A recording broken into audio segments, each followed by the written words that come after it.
오늘 이 밤에 우리에게 은혜 베풀어 주시기를 간절히 바랍니다. 성도의 삶은 하나님의 열심이 펼쳐지는 공간입니다. 우리의 본성과 마음 속에는 늘 불안한 마음이 있고 여기까지 대충 그냥 이 정도면 되겠다라고 하는 마음이 늘 있습니다. 그러나 하나님의 시선은 늘 더 먼 곳을 바라보고 있습니다.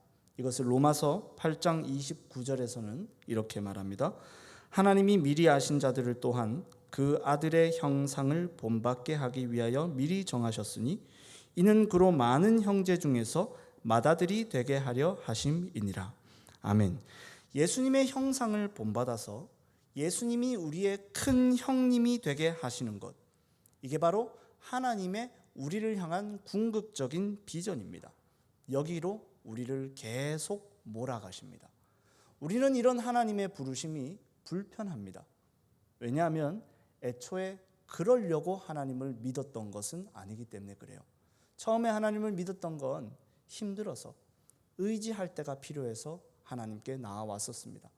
그런데 교회에 나와보니 계속해서 예수님 이야기를 해줍니다. 예수님께서 우리를 위해 죽으셨고 하나님이 우리를 사랑하신다고 말씀하세요. 그게 너무 좋은 겁니다. 그래서 하나님을 믿고 하나님을 신앙하게 되는 거죠. 그런데 하나님이 나가라 하십니다. 나가서 싸우라고 말씀하세요. 갓 애굽에서 나왔었던 이스라엘 백성들과 다를 게 한 개도 없습니다. 그들은 430년 동안 애굽에서 배운 것이라고는 어떻게 하면 노예로 잘 살 것인가를 배웠을 뿐입니다. 그저 왕이 시키는 대로 짐을 지고 끌었던 일밖에는 없는데 이제는 싸워야 한다고 하세요. 심지어 이스라엘이 싸워야 할 대상들은 골리앗의 전신인 아낙 자손, 즉 거인들이었습니다. 어떻게 싸우겠습니까? 어떻게 이기겠습니까? 이게 우리가 직면하고 있는 문제입니다. 오늘 본문에 나타나는 기드온의 상황과 행동은 우리가 어떻게 하면 그리스도의 군사로 살아갈 수 있을 것인가, 그리고 우리가 무엇과 싸워야 할 것인가에 대해서 설명해 주고 있습니다. 우리는 기드온에 대해서 잘 알고 있죠. 기드온이란 사람으로부터 그리 본받아야 할 점이 없습니다. 그러나 기드온의 300용사가 미디안의 13만 5천의 대군과 싸워서 이겼습니다. 우리도 이길 수 있다는 것입니다. 저는 오늘의 말씀을 통해서 우리가 어떻게 그리스도의 군사로 살아갈 수 있을 것인지에 대하여 증거하도록 하겠습니다. 첫째로, 우리에게는 심판을 넘어서는 여호와의 샬롬이 주어져야만 합니다. 이것이 모든 선한 싸움의 시작입니다. 당시 이스라엘의 상황은 아주 처참했어요. 열심히 씨를 뿌리고 농사를 짓습니다. 그리고 걷어갈 쯤이 되면은 미디안, 아말렉, 동방 사람들이 와서 다 가져갑니다. 그리고 가져가면서 가축들도 같이 가져갑니다. 재밌는 건 이에 대한 이스라엘 백성들의 대응인데요. 6장 2절 말씀을 보시면 그들은 산속에 웅덩이와 굴을 파놓고 쳐들어오면 숨어버립니다. 애초에 싸울 생각이 없어요. 그러니까 그들의 마음에는 승리와 패배라는 선택지 자체가 없습니다. 그냥 그들의 삶 자체가 실패요, 절망이었어요. 웅덩이 안으로 굴 속으로 들어가는 것이 아주 평범한 그들의 일상이었던 것이죠. 문제가 무엇인지 아시겠습니까? 그들은 이스라엘의 전쟁의 동력이 되는 하나님을 잃어버렸습니다. 하나님께서는 분명히 이스라엘 백성들에게 선지자를 통해서 말씀을 하셨어요. 애굽에서부터 이 땅에 정착하기까지 너희를 구원한 이가 바로 나다. 너희는 나의 말을 들어야 한다. 근데 왜 말을 안 듣니? 그래서 너희들이 지금 이렇게 고생하는 거잖아. 이렇게 말씀을 하십니다. 그러나 그들은 굴 속에서 나올 생각이 없습니다. 기드온은 이러한 이스라엘 백성들을 그대로 반영하고 있는 이스라엘의 축소판이라고 할 수 있어요. 그는 포도주 틀을 자신의 웅덩이와 굴로 삼아서 그 안에서 밀을 타작하고 있습니다. 아무도 그를 찾아낼 수 없습니다. 그러나 하나님이 그를 찾아가십니다. 하나님의 사자는 그에게 큰 용사라고 물으시면서 하나님이 너와 함께 하신다라고 말씀해 줍니다. 이때 기드온은 하나님의 사자에게 두 가지로 반박을 합니다. 첫째로는 하나님이 함께 하시면 어떻게 우리 상황이 이 모양 이 꼴이냐는 것입니다. 우리 생각이랑 비슷하죠. 굴 속에 들어가 있느라 사실은 하나님께서 하셨던 말씀을 못 들었던 거예요. 너희들이 내 말을 듣지 않으니 미디안이 너희를 괴롭히는 것 아니냐라고 하나님 말씀하셨는데 하나님 함께 하신다면서 왜 나의 삶을 이렇게 만들어 가십니까? 라고 따지고 있는 거예요. 둘째의 반박은 뭐냐면 자신은 큰 용사가 아니라는 것입니다. 그는 자신의 가문이 극히 약한 가문이고 그 가문 안에서도 자신은 지극히 작은 자라고 말합니다. 즉 기드온은 하나님의 이 말씀을 두 가지의 내용으로 떼어서 이해하려고 하고 있어요. 뭐냐면 1번 기드온은 큰 용사다. 2번 하나님이 기드온과 함께 하신다. 우리는 이렇게 늘 떼어서 분리해서 생각하기를 좋아합니다. 자신의 연약함을 보고는 하나님의 용사일 수 있을 리가 없다. 하나님이 이런 나를 사용하실 수 있을 리가 없다라고 단언합니다. 그리고 지금 당장에 나타난 상황을 보고는 하나님이 계시지 않다고, 하나님이 주무시고 계시다고 단언합니다. 그러나 하나님은 이 두 내용을 하나로 합쳐서 설명해 주고 계시는 거예요. 그러니까 하나님이 함께 하시니까 네가 큰 용사다라고 말씀하고 계시는 거예요. 이에 기드온은 자신이 그러면 주께 은혜를 입었다는 표징을 달라고 이 여호와의 사자에게 구합니다. 기드온은 참 의심이 많고 늘 뭐든지 확인하고 싶어 하는 사람이었던 것 같아요. 그리고 그는 고기와 국 그리고 무교병을 준비해서 식사를 대접하려고 합니다. 그가 이 여호와의 사자에게 식사를 대접하려고 하는 것을 봤을 때 그가 여호와의 사자인지를 알지는 못했던 것 같아요. 그런데 여호와의 사자가 지팡이로 고기와 무교병을 딱 대는데 갑자기 바위에서 불이 나타나 그 고기와 무교병을 살라버리고는 여호와의 사자도 순식간에 사라져버립니다. 이를 통해서 기드온은 여호와의 사자, 즉 하나님을 앞에 두고 자기가 경솔하게 말해왔다는 걸 깨닫게 됩니다.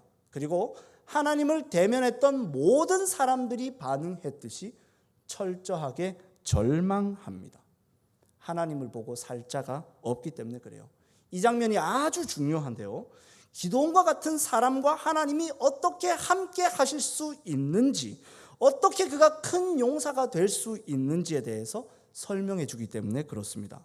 하나님을 보고 절망하고 또한 생명이 보존되는 이야기는 구약 성경에서 계속해서 반복되는 서사 중에 하나입니다. 야곱이 야복강에서 그러했고 삼손의 아버지가 그러했고 이사야 선지자가 그러했습니다. 이것은 하나님과 인간 사이의 간격이 우리가 견뎌낼 수 없을 만큼 벌어져 있다는 걸 상징적으로 보여줍니다. 죄인인 인간이 거룩하신 하나님 앞에 설 수 없다는 것이죠. 거룩하신 하나님이 부정한 우리를 봤을 때 우리에게 돌격하실 수밖에 없다는 걸 보여줘요. 이것은 출애굽기 19장 21절에서 잘 나타납니다. 여호와께서 모세에게 이르시되 내려가서 백성을 경고하라. 백성이 밀고 들어와 나 여호와에게로 와서 보려고 하다가 많이 죽을까 하노라. 아멘. 죽는다는 것이죠. 하나님 앞에 가면. 모세는 이러한 인간의 형편을 잘 알고 시편 130편 3절 4절에서 이렇게 고백했습니다. 여호와여 주께서 죄악을 지켜보실진대 주여 누가 서리이까. 그러나 사유하심이 주께 있음은 주를 경외하게 하심이니이다. 아멘. 사유하심이란 용서하심을 의미합니다. 그는 이 은혜를 2번 경험하는데요. 유월절 때 1번, 그리고 시내산에서 하나님의 영광을 볼 때 1번 경험하게 됩니다. 유월절 때는 어린 양의 피가 좌우 문설주 임방에 묻어서 덮어줌으로써 하나님이 넘어가 주셨습니다. 시내산에서는 바위 틈에서 하나님이 하나님의 손으로 모세를 덮어주심으로써 모세가 하나님의 영광을 보고도 죽지 않았습니다. 덮어주시는 은혜로 인간이 살더라는 것이죠. 그리고 이러한 은혜가 지금 기드온에게 주어지고 있는 것입니다. 하나님은 말씀하십니다. 안심하라.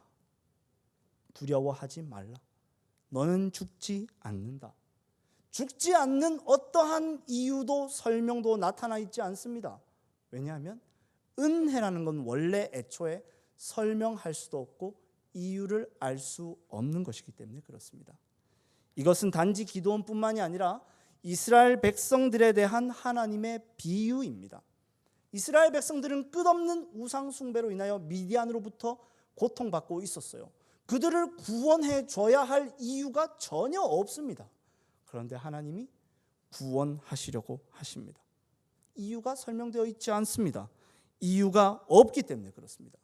기드온은 이 일을 겪고 난 후에 제단을 쌓고는 그 제단의 이름을 여호와 샬롬이라고 부르게 됩니다. 여호와는 평화이시다라는 뜻입니다. 이게 중요한 이유는 기드온과 이스라엘의 시작이었던 것처럼 이것이 우리의 시작이기도 하기 때문에 그래요. 로마서 5장 1절에서는 이렇게 말합니다. 같이 한번 읽어보도록 하겠습니다. 그러므로 우리가 믿음으로 의롭다 하심을 받았으니 우리 주 예수 그리스도로 말미암아 하나님과 화평을 누리자. 아멘. 구약 시대 때는 명확하게 설명되지 않던 화평이 이제 우리에게는 명확하게 설명이 됩니다. 예수님의 피가 우리를 덮어주셨고 우리는 하나님께 온전히 용납되었습니다. 하나님과의 화평이 하나님께서 우리와 함께 하신다는 무엇보다도 확실한 보증이 되어주는 것입니다. 사랑하는 성도 여러분, 우리도 참 기드온처럼 의심이 많죠. 큰 용사라니, 그리스도의 군사라니 가당치도 않습니다. 저는 그렇습니다. 진짜 제가 자신 있는 게 뭔지 아십니까? 나쁜 아빠 되는 거, 나쁜 남편 되는 거, 나쁜 사역자 되는 거 진짜 자신 있습니다. 하나님이 그렇게 하시라면 저 진짜 잘할 자신 있습니다. 가만히 있으면 그렇게 할 수 있습니다. 그런데 그리스도의 군사로 살라고 하시면 자신이 없어요. 저는 저를 믿을 수 없고 광활한 전쟁터보다는 그저 좁디 좁은 포도주 틀이 편합니다. 우리는 늘 그렇죠. 이 정체성이 나와 무관하게 여겨질 때가 너무 많은 거예요. 왜냐하면 우리의 성품과 자질에 지나치게 함몰되어 영광스러운 성도의 지위와 정체성을 자신 있게 믿음으로 움켜쥐지 못하는 것입니다. 그러나 이 정체성을 우리가 받아들이지 못하는 진짜 이유는 우리가 연약했기 때문이 아니라 사실은 하나님께서 화평 안에서 우리와 함께 하신다는 걸 잘 못 믿고 있기 때문에 그런 것입니다. 그러나 하나님께서는 기드온에게 말씀하셨던 것처럼 십자가 아래에서 우리에게 안심하라고, 두려워하지 말라고, 내가 죽지 않는다고, 오직 아들의 죽음 안에서 화평의 관계 안에서 너를 바라본다고 말씀해 주십니다. 우리가 그리스도의 군사인 것은 우리에게서 난 것이 아니기에 능력과 자질과 가능성을 우리에게서 찾을 필요가 없는 거예요. 우리는 오직 예수님 안에서 우리가 용납되었다는 사실을 받아들일 때에 큰 용사라는 정체성의 무게, 그리스도의 군사라는 정체성의 무게를 믿음으로 견뎌낼 수 있는 것입니다. 십자가에서 나타난 하나님의 평화 안에서 그리스도의 군사로 살아가시는 저와 여러분들이 되시기를 바랍니다. 둘째로 우리는 우리 안에 우상을 찍어내야만 합니다. 이것이 우리의 싸움이 가지고 있는 근본적인 성격이에요. 우리의 대적이 우리 밖에 있는 것이 아니라 사실은 우리 마음 안에 있다는 것이죠. 이제 하나님께서 이스라엘에 대한 진정한 여호와 샬롬을 주시기 위해 일하기 시작하십니다. 하나님은 그날 밤에 즉시 기드온에게 현몽하셔서 말씀하세요. 얼마나 급하게 일이 착수되고 있는지를 보셔야 됩니다. 그만큼 중요하고 긴급한 일이라는 겁니다. 뭐가 긴급할까요? 군사를 모으는 것, 무기를 구하는 것, 전략을 짜는 게 긴급해 보입니다. 그러나 하나님은 다르다 하십니다.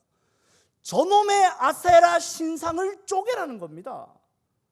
그놈의 아세라 신상 좀 쪼개서 그 위에 참된 제사를 나에게 올리라는 것입니다. 이를 통해 기드온이 싸워야 할 전쟁의 성격이 명백하게 나타나게 되죠. 애초에 이 전쟁은 칼과 단창으로 싸우는 싸움이 아니라는 겁니다. 미디안을 물리치는 것은 사실 하나님께 아주 쉬운 일이었어요. 실제로 성경을 계속해서 보시면 전쟁을 준비하는 내용은 되게 자세하게 나와 있는데 실제로 어떻게 이기는지에 대해서는 아주 단순하게 기록하고 있습니다.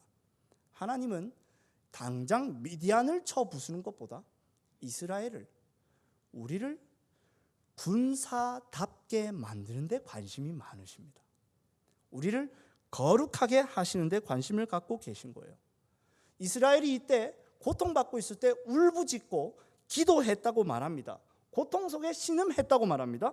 그런데 정작 그들의 좌소에 보니 아세라 신상이 버젓이 있는 거예요. 우리는 바알과 아세라 이 우상을 절대로 무시해서는 안 돼요.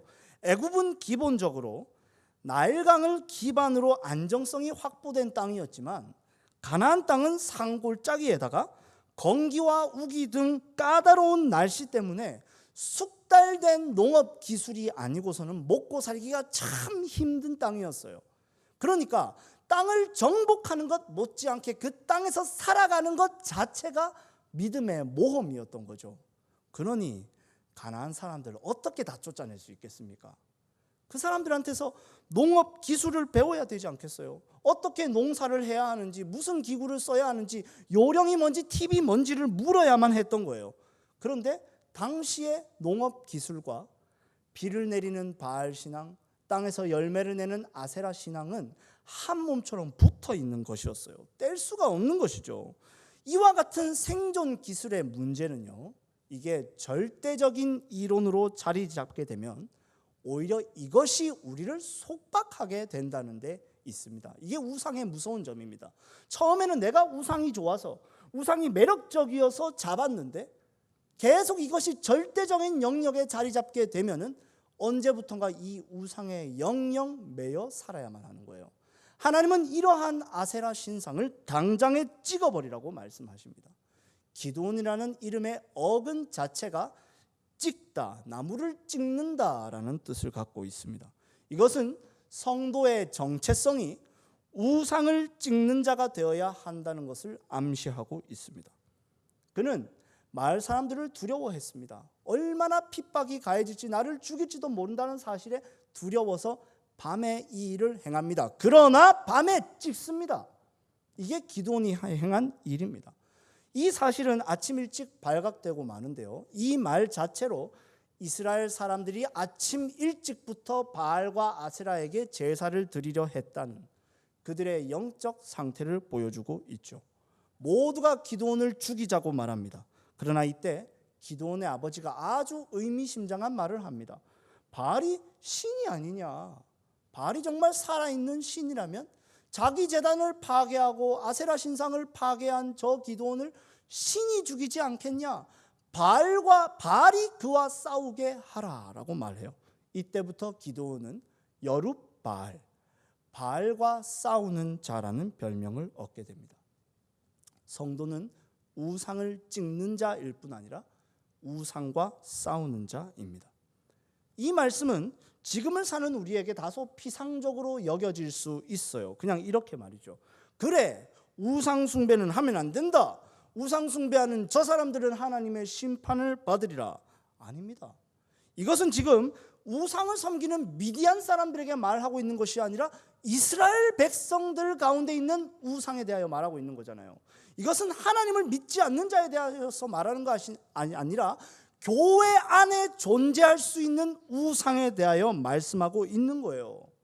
우상이라는 히브리어 단어 페세르라고 하는 단어는 깎다, 새기다라는 의미를 갖고 있습니다. 그러니까 우상이란 원래 존재하는 게 아니고요, 우리의 절대적인 의존과 사랑을 특정한 이미지로 깎고 새겨서 구현해 놓은 이미지를 우상이라고 말합니다. 즉 우리의 의존과 사랑의 대상으로 이미지를 씌우기만 하면 모든 것이 우상이 될 수 있다는 거예요. 나의 힘도, 나의 의로움도, 나의 계획도 절대적인 의존과 사랑의 대상이 되는 순간 그건 우상이 되는 겁니다. 이것을 바울 사도는 골로새서 3장 1절에서 3절 5절에서 이렇게 설명합니다. 조금 길지만 제가 읽어드리도록 하겠습니다.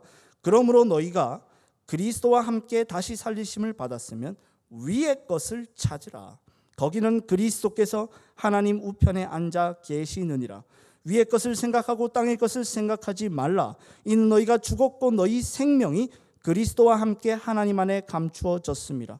우리의 생명이신 그리스도께서 나타나실 그때에 너희도 그와 함께 영광 중에 나타나리라. 그러므로 땅에 있는 지체를 죽이라. 곧 음란과 부정과 사욕과 악한 정욕과 탐심이니 탐심은 우상 숭배니라. 아멘.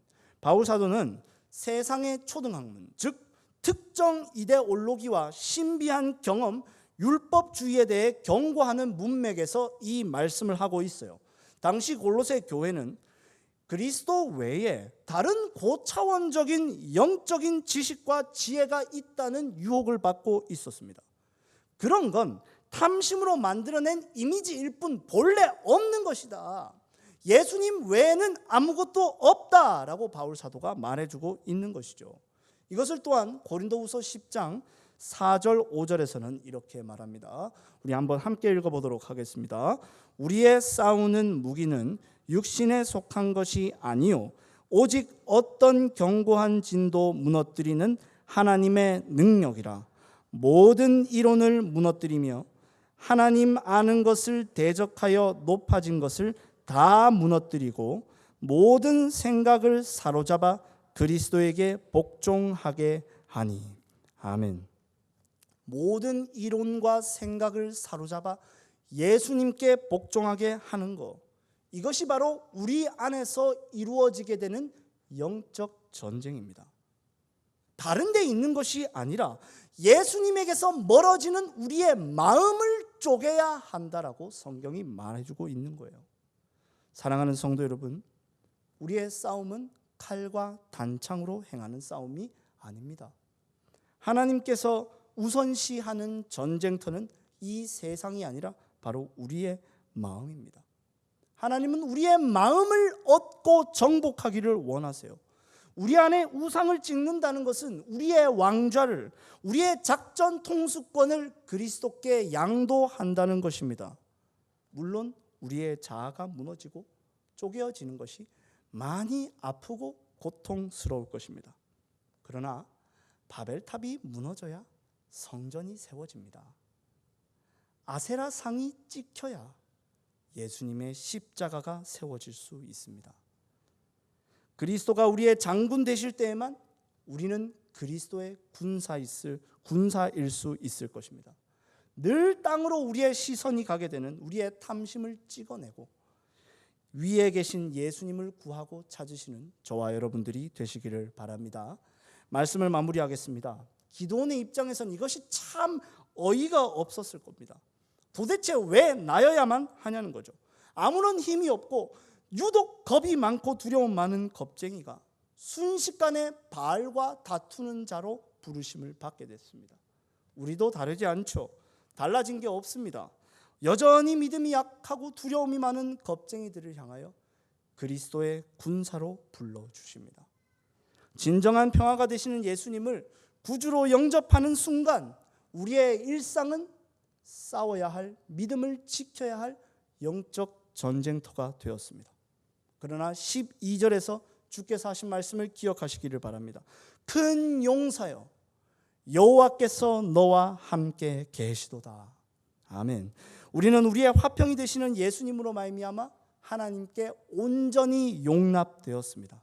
우리는 이 은혜 안에서 전장으로 뛰어나갈 수 있는 용기를, 우리 앞에 있는 어떠한 운명과 고통 가운데서도 하나님의 사랑을 입은 자로서 살아갈 수 있는 용기를 얻을 수 있습니다. 우리에게 없으면 안 될 것 같은 마음의 우상을 찍어내라고 하십니다. 그러나 이를 통해 우리 안에 예수님이 더 선명해지십니다. 더 간절히 의지하게 되고 더 깊이 사랑하게 됩니다. 하나님의 평화를 안고 우상을 찍어내는 그리스도의 군사로 살아가시는 저와 여러분들이 되시기를 바랍니다.